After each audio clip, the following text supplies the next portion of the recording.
महाबोधि मंदिर के निर्माण की स्पष्ट तिथि अज्ञात है, लेकिन यह मंदिर लगभग 2000 वर्षों से हिंदुओं और बौद्धों के लिए एक प्रमुख तीर्थ स्थल रहा है। यह सबसे प्राचीन बौद्ध मंदिर में से एक है। इस मंदिर में अशोक के काल के कुछ शिलालेख भी मौजूद हैं, जो 232 ईसा पूर्व के हैं। मंदिर की मूल संरचना ज्यादा मजबूत नहीं थी, क्योंकि यह ज्यादातर ईंटों से बनी हुई थी, जो पत्थर की तुलना में बहुत कम टिकाऊ होती है। इसलिए मंदिर के ज्यादातर हिस्सों का पुनर्निर्माण किया गया, जिनमें कुछ 7वीं शताब्दी सी या शायद उससे भी पहले, जबकि अंतिम बार 19वीं शताब्दी के बाद किया गया था। बता दें कि महाबोधि मंदिर बौद्ध धर्म के लोगों के लिए बेहद महत्वपूर्ण स्थान रखता है। महाबोधि मंदिर भगवान बौद्ध के जीवन से संबंधित 4 पवित्र स्थलों में से एक है, और विशेष रूप से ज्ञान की प्राप्ति के लिए। कथाओं और तथ्यों के अनुसार यह वही पवित्र स्थल है जहां भगवान गौतम बुद्ध को आत्मज्ञान की प्राप्ति हुई थी, और सभी मोहमाया को त्याग कर उन्होंने अपने जीवन को जन कल्याण के लिए समर्पित कर दिया था। इस प्रकार यह मंदिर बौद्ध धर्म के लोगों के साथ साथ सभी धर्म के लोगों और पर्यटकों के लिए भी आकर्षण का केंद्र बना हुआ है, जहां हर साल लाखों की संख्या में पर्यटक आते हैं। बोधि वृक्ष महाबोधि मंदिर और बोध गया का महत्वपूर्ण और ऐतिहासिक वृक्ष या स्थान है, जो सिद्धार्थ गौतम के जीवन से सीधे जुड़ा हुआ है। युवा राजकुमार सिद्धार्थ गौतम ने दुनिया के कष्टों को देखा और इसे सहन नहीं कर सके। दुनिया के सभी कष्टों और पीड़ाओं को समाप्त करने की तलाश में वह गया में फल्गु नदी के वनों में पहुंचे, जिसके बाद वह एक पीपल के पेड़ के नीचे ध्यान की अवस्था में बैठे और 3 रात और 3 दिन गहन अध्ययन अवस्था में रहने के बाद सिद्धार्थ गौतम ने आत्मज्ञान प्राप्त किया। इसके बाद पीपल वृक्ष को बोधि वृक्ष के नाम से जाना जाने लगा और सिद्धार्थ गौतम को गौतम बुद्ध के नाम से। यहीं पर सम्राट अशोक ने एक मंदिर बनवाया था, जो महान गौतम बुद्ध की स्मृति में समर्पित था। महाबोधि मंदिर का निर्माण ईंटों से किया गया था, जो पूर्वी भारत में सबसे पुरानी ईंट संरचनाओं में से एक है। इसे भारतीय ईंट वर्क का एक बेहतरीन उदाहरण माना जाता है, जो बाद की वास्तु परंपराओं के विकास में अत्यधिक प्रभावशाली था। यूनेस्को के अनुसार वर्तमान मंदिर गुप्त काल से पूरी तरह से ईंटों में निर्मित सबसे प्रारंभिक और सबसे भव्य संरचनाओं में से एक है। महाबोधि मंदिर का केंद्रीय टावर 4 छोटे टावरों से घिरा हुआ है, जो एक ही शैली में निर्मित है। महाबोधि मंदिर पत्थर की 2 अलग अलग प्रकार की रेलिंगों से घिरा हुआ है। बालुओं पत्थरों से बनी रेलिंग लगभग 150 ईसा पूर्व की है, जिनमें से कुछ रेलिंग अनगढ़े मोटे ग्रेनाइट से निर्मित है, जो गुप्त काल की मानी जाती है। पुरानी रेलिंग में लक्ष्मी, हिंदू, बौद्ध, धन की देवी, हाथी द्वारा स्नान किए जाने जैसे दृश्य हैं, जबकि नई रेलिंग में सपूतों के अवशेष और गुरूर है। प्राचीन मंदिर के गर्भगृह में बौद्ध की एक सोने की चरित्र मूर्ति रखी गई है, और यह काले पत्थर से बनी है। इसे बंगाल के पाल राजाओं ने बनवाया था। बुद्ध को भूमिपुत्र मुद्रा, आसन या पृथ्वी स्पर्श मुद्रा में बैठा हुआ भी देखा जाता है। अगर आप महाबोधि मंदिर पर जाने वाले हैं या जाने का प्लान कर रहे हैं, तो अपनी यात्रा पर जाने से पहले इस पूरे वीडियो को जरूर देख लें।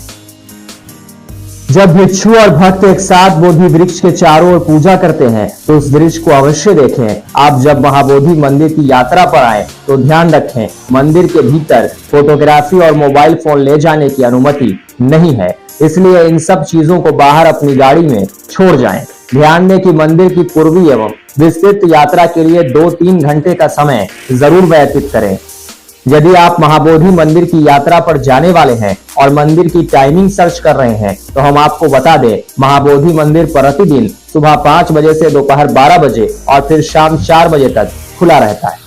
महाबोधि मंदिर के दर्शन के लिए आने वाले पर्यटकों और श्रद्धालुओं को बता दें कि मंदिर में प्रवेश और दर्शन के लिए कोई भी शुल्क नहीं है। यदि आप बोध गया में महाबोधि मंदिर घूमने जाने का प्लान बना रहे हैं, तो क्या आप जानते हैं, बोध गया में महाबोधि मंदिर के साथ साथ अन्य कई पर्यटक स्थल मौजूद हैं, जिन्हें आप महाबोधि मंदिर की यात्रा में घूमने जा सकते हैं, जैसे थाई मठ, रॉयल भूटानी मठ, बौद्ध की ऊंची प्रतिमा, जापानी मंदिर, आर्कियोलॉजिकल म्यूजियम, तिब्बती बाजार, मुचलिंडा झील, चीनी मंदिर, विष्णुपद मंदिर गया, वियतनामी मंदिर, लिंगेश्वरी हिल्स, चूंकि बौद्ध पूर्णिमा गर्मी के महीने में पड़ता है, इसलिए बेहद गर्मी होने के कारण दुनिया के कोने कोने से पर्यटक बौद्ध जयंती मनाने के लिए यहाँ आते हैं।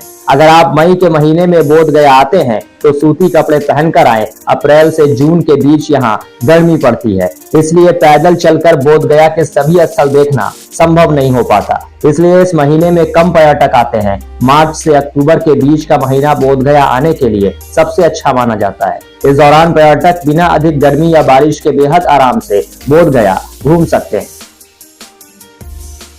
यदि महाबोधि मंदिर और बोध गया के अंदर पर्यटक स्थल की यात्रा में रुकने के लिए होटल्स को सर्च कर रहे हैं, तो हम आपको बता दें कि बोध गया में सभी बजट के होटल्स उपलब्ध हैं, जिन्हें आप अपने बजट और चॉइस के अनुसार सिलेक्ट कर सकते हैं।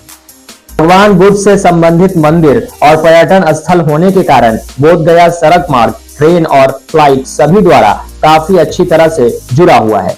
इसे यात्रा करके कोई भी आसानी से महाबोधि मंदिर पहुंच सकते हैं। महाबोधि मंदिर का निकटतम हवाई अड्डा गया है, जो बोध गया शहर से लगभग 17 किलोमीटर दूर है। हालांकि यहाँ कम ही फ्लाइटें आती हैं, लेकिन यहाँ कोलकाता से हवाई मार्ग द्वारा अच्छी तरह से कनेक्ट है। थाई एयरवेज की गया के लिए नियमित उड़ानें हैं, जबकि बैंकॉक से ड्रूक एयर हफ्ते में एक दिन गया के लिए उड़ान भरती है। इसके अलावा पटना एयरपोर्ट कोलकाता, दिल्ली, मुंबई, रांची, लखनऊ समेत भारत के अन्य शहरों से इंडियन एयरलाइंस और अन्य घरेलू वाहकों द्वारा अच्छी तरह से जुड़ा हुआ है। आपकी जानकारी के लिए बता दें कि पटना से बोध गया 135 किलोमीटर दूर है। एयरपोर्ट से बाहर आप टैक्सी बुक करके महाबोधि मंदिर पहुंच सकते हैं। बोध गया का निकटतम रेलवे स्टेशन गया जंक्शन है, जो यहाँ से 13 किलोमीटर दूर है। इस स्टेशन से कई राज्यों से ट्रेनें गुजरती हैं। आप गया रेलवे स्टेशन के बाहर से टैक्सी लेकर महाबोधि मंदिर पहुंच सकते हैं। गया स्टेशन पर सियालदह नई दिल्ली राजधानी एक्सप्रेस, हावड़ा राजधानी एक्सप्रेस, हावड़ा नई दिल्ली राजधानी एक्सप्रेस और कोलकाता मेल जैसी ट्रेनें पहुंचती हैं। पटना जंक्शन से बोध गया 110 किलोमीटर दूर है। पटना पहुंचने के लिए बेंगलोर, दिल्ली, हैदराबाद, मुंबई और पुणे से कई ट्रेनें हैं। एक मुख्य सड़क बोध गया शहर को जोड़ती है। पटना से बोध गया के लिए बिहार राज्य पर्यटन निगम की बसें प्रतिदिन 2 बार चलती हैं। इसके अलावा डिलक्स बसें भी चलती हैं। पटना के अलावा नालंदा, राजगीर, वाराणसी और काठमांडू से भी बस सेवाएं उपलब्ध है। अब लग्जरी एसी वॉल्वो बसें भी शुरू की गई हैं, जो आसपास के शहरों से बोध गया को जाती हैं। बस के अलावा आप टैक्सी, कैब या अपनी निजी कार से यात्रा करके भी महाबोधि मंदिर पहुंच सकते हैं। Bureau report, news 111।